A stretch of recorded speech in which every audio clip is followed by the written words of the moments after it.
Hello दोस्तों, TET maths YouTube channel में आप सभी का स्वागत। और आज की इस वीडियो के अंदर हम देखने जा रहे हैं रीट लेवल 2 साइंस के अंदर जो लास्ट यूनिट के अंदर टॉपिक दे रखा है, लास्ट यूनिट से पहले जो 5वीं यूनिट है उसके अंदर टॉपिक दे रखा है कचरा प्रबंधन।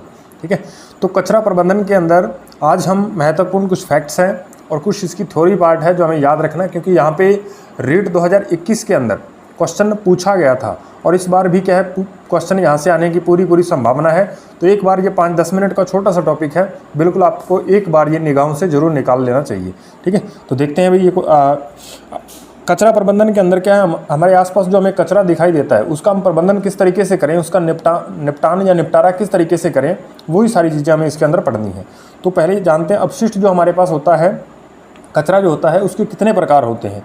तो ये जो है मुख्य तौर पे 2 प्रकार का होता है, जैव निम्नीकरण अपशिष्ट और अजैव निम्नीकरण अपशिष्ट। तो जैव निम्नीकरण के अंदर आ जाएगा जीवाणुओं द्वारा जल्दी अपघटन होने वाला कचरा क्या कहलाता है, जैव निम्नीकरण कहलाता है। ठीक है, तो इसके उदाहरण के तौर पे हम देखें तो जैसे घरेलू जैविक कचरा है, ठीक है, घरों के अंदर जैसे सब्जी वगैरह का कचरा हो गया, छिलके हो गए, ठीक है, ये सारे और कृषि अपशिष्ट, ठीक है, कृषि से उत्पन्न अपशिष्ट जो हैं, या जैव चिकित्सीय अपशिष्ट यथा रुई, पट्टियाँ और रक्त मांस के टुकड़े, कपड़ा, मल, गोबर और कागज़ जो कि जल्दी से जीवाणुओं द्वारा अपघटित हो सके, ऐसा कचरा क्या कहलाता है, जैव निम्नीकरण अपशिष्ट कहलाता है। ठीक है भाई, तो ये बात आपको ध्यान रखनी है। नेक्स्ट है हमारे पास अजैव निम्नीकरण अपशिष्ट। इनका जैविक कारकों द्वारा अपघटन नहीं होता। ठीक है, इनका जैविक कारकों द्वारा जीवाणुओं द्वारा अपघटन हो जाता है लेकिन इनका नहीं हो पाता।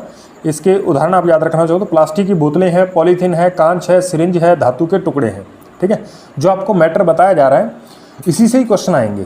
ठीक है, क्योंकि अभी मैं कलाम अकेडमी का पेपर देख रहा था तो उसके अंदर क्या है, जो टॉपिक आपको करवा दिए गए, ठीक है, तो उनमें से ही टॉपिक में से जो टॉपिक करवाए उनमें से यदि कोई क्वेश्चन आया है तो वो हमारे नोट्स से बाहर नहीं है, जो हमने करवाया वहीं से आया है। ठीक है, तो निश्चित तौर पे आप घबराइए मत, रीट 2022 के अंदर भी इसी नोट्स से जो आपने क्वेश्चन पढ़े हैं या किताबें जो आपने NCERT RBC पढ़ी है वहीं से क्वेश्चन आने हैं। तो नेक्स्ट आप देखिए अपशिष्ट के स्रोत। अब यहाँ से भी एक कलाम अकेडमी में एक क्वेश्चन आया था, वो भी मैं आपको बता दूंगा। तो अजैव निम्नीकरण अपशिष्ट हमने पढ़ लिया और जैव निम्नीकरण अपशिष्ट हमने पढ़ लिया। ठीक है, उसके बाद है अपशिष्ट के स्रोत। अपशिष्ट के स्रोत जो हैं वो एक तो घरेलू स्रोत हो सकता है, ठीक है, नगर पालिका कचरा हो सकता है, और उद्योग एवं खनन कार्य, कृषि, चिकित्सा क्षेत्र, यहाँ से सभी से क्या है कचरा जो है वो उत्पन्न होता है। ठीक है, तो घरेलू स्रोत के बारे में बात करें तो कागज़ है, गत्ता है, प्लास्टिक है, लकड़ी, सब्जियां में फलों के छिलके, यहाँ से क्वेश्चन न के बराबर बनने की संभावना है। और उसके बाद नगर पालिका कचरा, ठीक है, नगर पालिका नगर में एकत्र कूड़ा करकट, ठीक है, जो नगर शहरों में एकत्र होता है ना कूड़ा करकट, उसी को हम क्या कहते हैं, नगर पालिका कचरा कहते हैं। ठीक है, और भारत के 45 बड़े शहरों में कुल जो है लगभग 50,000 टन प्रतिदिन, देख लीजिए बहुत बड़ी मात्रा है, 50,000 टन प्रतिदिन नगर पालिका कचरा निकलता है। ठीक है, ये फैक्ट्स के तौर पे आप याद रखना चाहो तो रख सकते हो, लेकिन पूछे जाने की संभावना न के बराबर है। उसके बाद उद्योग अब खनन कार्य से जो कचरा होता है वो कौन सा होता है, तो अम्लीय व क्षारीय पदार्थ, विषैले ज्वलनशील पदार्थ, तैलीय पदार्थ व राख, ये सारे के सारे उद्योग व खनन कार्य के अंदर आएगा ये कचरा। और कृषि के अंदर घास फूस है, पत्तियां हैं और डंठल वगैरह हैं। ठीक है, तो ये सारे के सारे क्या है, कृषि कचरे के अंतर्गत आते हैं। उसके बाद नेक्स्ट है हमारे पास चिकित्सीय कचरा, यानी हॉस्पिटल वगैरह से जो कचरा आता है, जैसे रक्त है, मांस के टुकड़े हैं, सुई है, सिरिंज है, दवाइयों की बोतलें वगैरह होती हैं। ठीक है, ये सारे के सारे चिकित्सीय क्षेत्र के अंदर जो कचरा होता है ये उस क्षेत्र के अंदर रखे जाते हैं। नेक्स्ट है हमारे पास भारत में नगरों में राख, मिश्रित पदार्थ व कार्बन के रूप में 90% कूड़ा करकट होता है। ठीक है भी, तो ये बात आपको ध्यान रखनी है कि नगरों के अंदर राख है, मिश्रित पदार्थ है या कार्बन के कुछ रूप के अंदर कचरा जो है वो 90% होता है।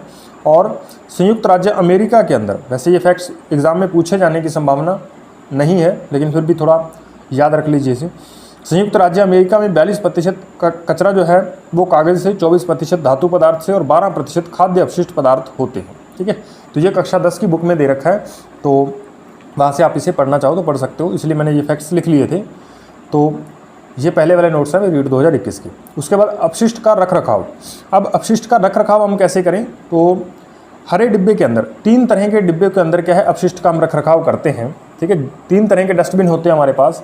एक क्या है, हरा डिब्बा होता है जिसके अंदर पत्ते, फल, सब्जियां, खराब भोजन, ये सारे के सारे क्या रखे जाते हैं।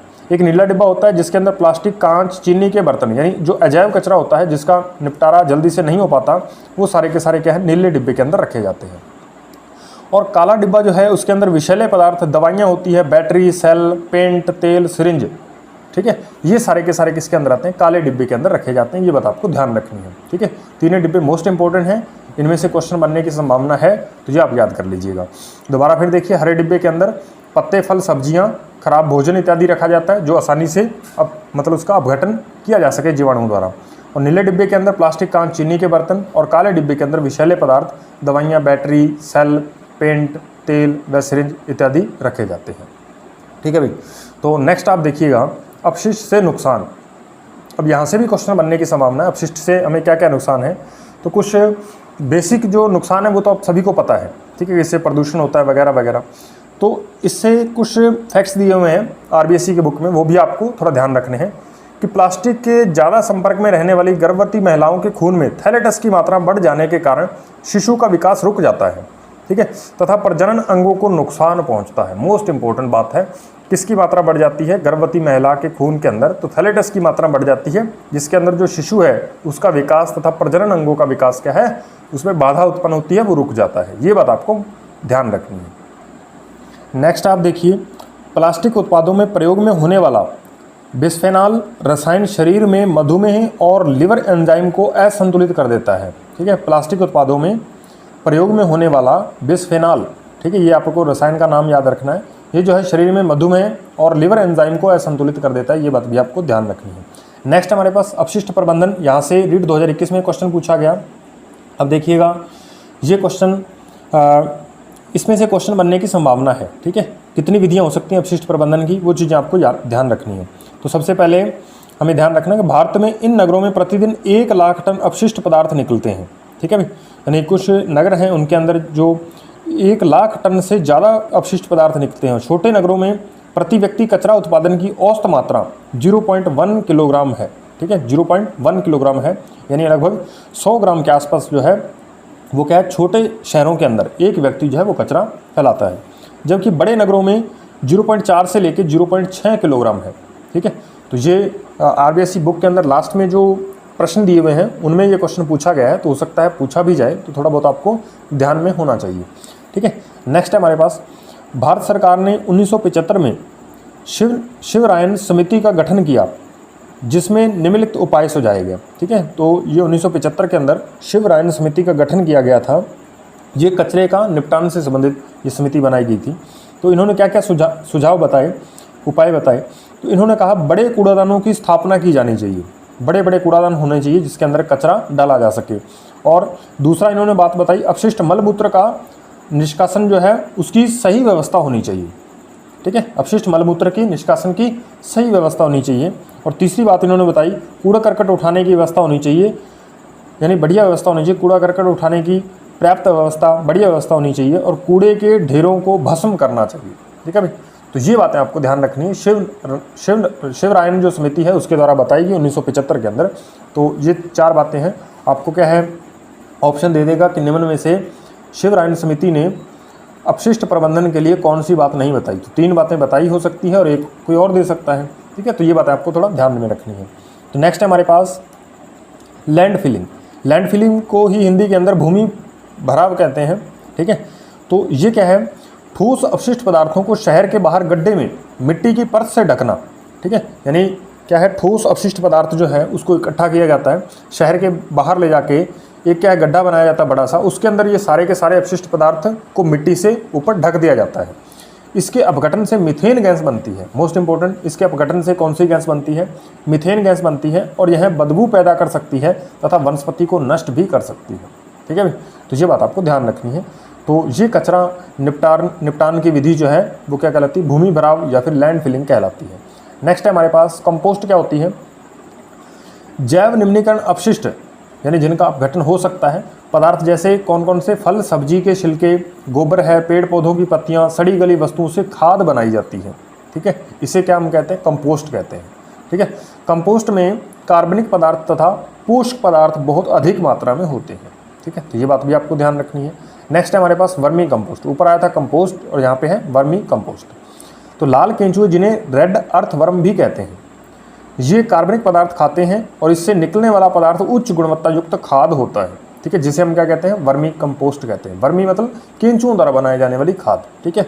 और कौन से केंचुए, रेड अर्थवर्म, ये आपको थोड़ा ध्यान रखना है। नेक्स्ट है हमारे पास हरी खाद। हरी खाद के बारे में प्रश्न आ सकता है। तो फसल उगाने से पहले खेत में कुछ पौधे जैसे पटसन है, मूंग है, ग्वार है आदि उगा देते हैं तथा बाद में उन पर हल चलाकर मिट्टी में मिला दिया जाता है और ये पौधे हरी खाद में परिवर्तित हो जाते हैं जो मिट्टी को नाइट्रोजन तथा फास्फोरस प्रदान करते हैं। यहाँ पे आपको ध्यान रखना, नाइट्रोजन और फास्फोरस मिलती है हरी खाद के अंदर, इसकी मात्रा भरपूर होती है। तो ये बातें आपको ध्यान रखनी है। नेक्स्ट आप एक बात और ध्यान रखोगे कि अजैव कचरा जो है उसका निपटान करने की विधियों के अंदर 3R विधि का क्या है, यूज किया जाता है, ठीक है। 3R विधि, 3R का मतलब रिड्यूस है, रीयूज है और रिसाइकिल है, ठीक है। ये सारी की सारी विधियों का उपयोग किया जाता है, ये बात आपको ध्यान रखनी है। वैसे 3R कॉन्सेप्ट भी आता है, 4R आता है, 5R जो आपको पहले ही बता दिया मैंने पिछली वीडियो के अंदर, ठीक है। तो ये सारे के सारे कॉन्सेप्ट आपको थोड़ा ध्यान रखने हैं। मोस्ट इंपॉर्टेंट इसमें लैंड फिलिंग जो है आपको उसकी परिभाषा याद रखनी है, कंपोस्ट, वर्मी कंपोस्ट, हरी खाद के बारे में याद रखना है और कौन से डिब्बे के अंदर कौन सा कचरा डाला जाता है, ये बात आपको ध्यान रखनी है। और एक जो गर्भवती से जुड़ा हुआ थैलेटस की मात्रा खून के अंदर बढ़ जाती है, ठीक है। और एक बिस्फेनॉल रसायन जो है वो प्लास्टिक से निकलता है और लिवर एंजाइम को असंतुलित कर देता है, मधुमेह रोग का कारण भी बनता है, ठीक है। इतनी बातें यदि आपको याद है तो इससे बाहर क्वेश्चन जाने की संभावना नहीं है। तो मिलते हैं ऐसे ही किसी नए टॉपिक के साथ नेक्स्ट वीडियो में, तब तक के लिए धन्यवाद।